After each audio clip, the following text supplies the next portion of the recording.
नमस्कार दोस्तों, स्वागत है हमारे YouTube चैनल में। आज हम बात करने वाले राजस्थान हाई कोर्ट एलडीसी का जो पेपर लगा है 12 मार्च का, उसके बारे में विस्तार से चर्चा करेंगे। हम उसके सिलेबस के बारे में चर्चा करेंगे कि हिंदी में से कौन से टॉपिक में से कितने क्वेश्चन आए हैं, इसके बारे में विस्तार से चर्चा करेंगे। इंग्लिश में कौन से टॉपिक में से कितने क्वेश्चन आए हैं।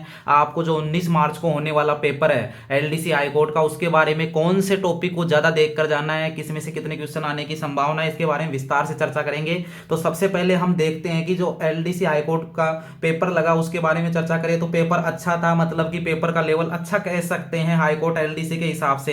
कई विद्यार्थी जैसे इसको कह रहे हैं कि थोड़ा टफ भी था, तो कई मॉडरेट भी कह रहे हैं। देखो, टफ कौन कहेगा, जिसकी तैयारी नहीं होती उसके लिए पेपर अपने आप टफ बन जाता है, और जिसकी बहुत अच्छी तैयारी होती है, जिसका अच्छा पेपर जाता है, उसके लिए वो पेपर सरल बन जाता है या फिर मॉडरेट रहता है पेपर। तो ये पेपर के लेवल की बात करें तो अच्छा पेपर था हाईकोर्ट एलडीसी का। तो हम इसके बारे में विस्तार से चर्चा करेंगे कि कौन से में कितने क्वेश्चन, टॉपिक में से कितने क्वेश्चन आए हैं, और आपको 19 मार्च को होने वाली हाईकोर्ट एलडीसी के बारे में कौन सा टॉपिक ज्यादा पढ़ करके जाना है, तो उसके बारे में विस्तार से चर्चा करेंगे। हम आपसे एक छोटी सी रिक्वेस्ट करते हैं, अगर आप हमारे यूट्यूब चैनल पर नए हैं तो हमारे यूट्यूब चैनल को सब्सक्राइब करें, तथा अगर लास्ट में अगर आपको हमारा वीडियो अच्छा लगे तो हमारे वीडियो को जरूर लाइक करें। हम आपके लिए ऐसे ही वीडियो लेकर आते रहेंगे। तो विस्तार से हम चर्चा करते हैं। बात करें हम हिंदी की, तो हिंदी के अंदर सबसे पहले हम बात करें संधि की।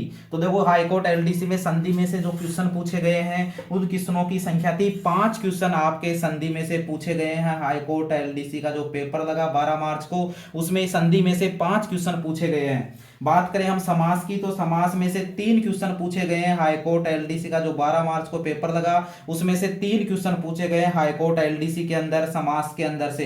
तो संधि और समास में से दोनों में से मिलाकर के 8 क्वेश्चन आए हैं इसके अंदर। ठीक है। बात करें हम उपसर्ग की, तो उपसर्ग में से 3 क्वेश्चन पूछे गए हैं इसके अंदर। हाईकोर्ट एलडीसी के अंदर उपसर्ग के अंदर से कितने क्वेश्चन पूछे गए हैं?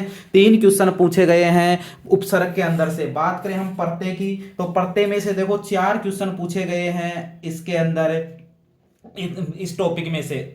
तो उपसर्ग और प्रत्यय में से टोटल मिलाकर 7 क्वेश्चन, और संधि और समास में से टोटल मिलाकर 8 क्वेश्चन पूछे गए हैं। देखो, संधि और समास तो आजकल सब करने लग गए कि कितने भी क्वेश्चन दे दो ज्यादातर सही करके आते हैं। जैसे में गुण संधि भी आई थी, 2-3 और आई थी उसके अंदर, अब हाईकोर्ट एलडीसी के अंदर। बात करें हम पर्यायवाची शब्द की, तो पर्यायवाची शब्द के इसके अंदर 4 क्वेश्चन आए थे हिंदी के अंदर पर्यायवाची के। तो पर्यायवाची में से भी अच्छे क्वेश्चन बने हैं, 4 क्वेश्चन। बात करें हम विलोम शब्द की, तो विलोम शब्द में से भी 5 क्वेश्चन आए हैं एलडीसी के अंदर। तो विलोम शब्द में से भी अच्छे क्वेश्चन बने हैं इसके अंदर हाईकोर्ट एलडीसी के अंदर। अनेकार्थक शब्द की बात करें तो अनेकार्थक शब्द में से 2 क्वेश्चन बने हैं, 1+1 कितने क्वेश्चन बने हैं? 2 क्वेश्चन बने हैं अनेकार्थक शब्द में से। शब्द युग्म की बात करें तो शब्द युग्म में 2+1+1 टोटल 4 क्वेश्चन बने हैं शब्द युग्म में से।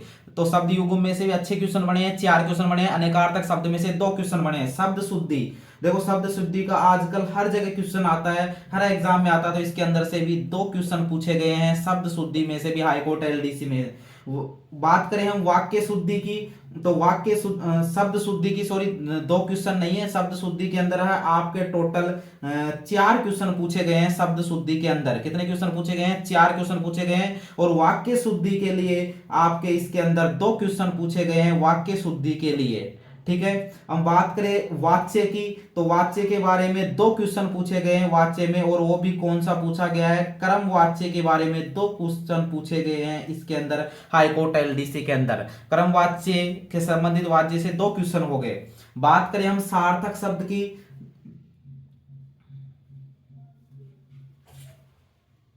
आगे हम बात करें वाक्यांश के लिए एक सार्थक शब्द। तो वाक्यांश के लिए एक सार्थक शब्द में से आपको 2 क्वेश्चन पूछे गए हैं इसके अंदर। वाक्यांश के लिए सार्थक शब्द में से 2 क्वेश्चन पूछे गए हैं। मुहावरे एवं लोकोक्तियों के अंदर 2+2 4 क्वेश्चन पूछे गए हैं आपको। मुहावरे प्लस लोकोक्तियों में से कितने क्वेश्चन पूछे गए हैं? 4 क्वेश्चन पूछे गए हैं टोटल लोकोक्ति एवं मुहावरों में से। तो 20 का भी बहुत अच्छे क्वेश्चन पूछे गए हैं मुहावरे एवं लोकोक्तियों में से। तो ये हमने हिंदी के बारे में बताया कि संधि में से 5 क्वेश्चन, समास में से 3 क्वेश्चन, उपसर्ग में से 3 क्वेश्चन, प्रत्यय में 4 क्वेश्चन, पर्यायवाची शब्द में 4 क्वेश्चन, विलोम शब्द में से 5 क्वेश्चन। तो ये जो हमने बताया, एक आपको बताया कि इतने क्वेश्चन आए, तो इसके आधार पर आप 19 मार्च को लगने वाली हाईकोर्ट एलडीसी की भर्ती के बारे में इसके आधार पर इस टॉपिक को देख करके अच्छे से जा सकते हैं कि इसमें से क्वेश्चन आए हैं, तो इसको अच्छे से देख देखकर जा सकते हैं। अब बात करें हम इंग्लिश की, तो इंग्लिश की बात करें तो देखो इंग्लिश के अंदर आपके जो इसके अंदर क्वेश्चन आए हैं, पहला है टॉपिक आपका है improvement of sentence. Improvement of sentence में से जो क्वेश्चन पूछे गए हैं आपके 4 क्वेश्चन पूछे गए हैं। इंप्रूवमेंट ऑफ क्वेश्चन में से सेंटेंस में से 4 क्वेश्चन पूछे गए हैं। इसके अंदर आपको सेंटेंस को इंप्रूव करना है, मतलब सही करके लिखना होता है इसके अंदर। तो 4 क्वेश्चन पूछे गए हैं। टेंस या सीक्वेंस ऑफ टेंस, मतलब टेंस की बात करें तो टेंस में से आपके सबसे ज्यादा क्वेश्चन पूछे गए हैं और इसमें से 8 क्वेश्चन पूछे गए हैं आपके tense and sequence of tense में से। तो टेंस में से 8 क्वेश्चन, इंप्रूवमेंट ऑफ टेंस में से 4 क्वेश्चन।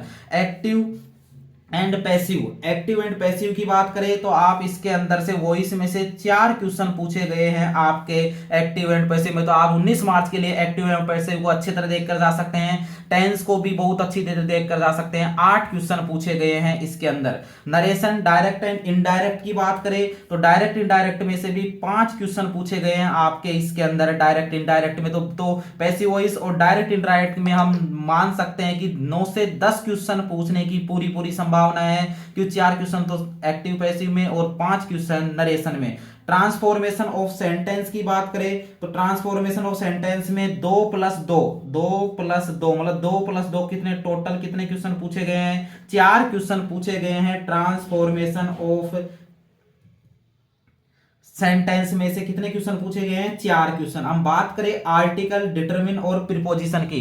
देखो आर्टिकल की बात करें तो आर्टिकल में से आपके 1 क्वेश्चन पूछा गया है। आर्टिकल में से कितना क्वेश्चन पूछा गया है? 1 क्वेश्चन। बात करें हम डिटरमिनर्स की तो डिटरमिनर्स में से आपके 3 क्वेश्चन पूछे गए हैं और प्रीपोजिशन में से आपके कोई क्वेश्चन नहीं पूछा गया। बात करें सिनोनिम्स एंड एंटोनिम्स में से तो सिनोनिम एंटोनिम्स दोनों में से मिलाकर के कुल 5 क्वेश्चन पूछे गए हैं। तो इसके अंदर से भी अच्छे क्वेश्चन पूछे गए हैं, हर एग्जाम में पूछे जाते हैं एंटोनिम सिनोनिम्स में से।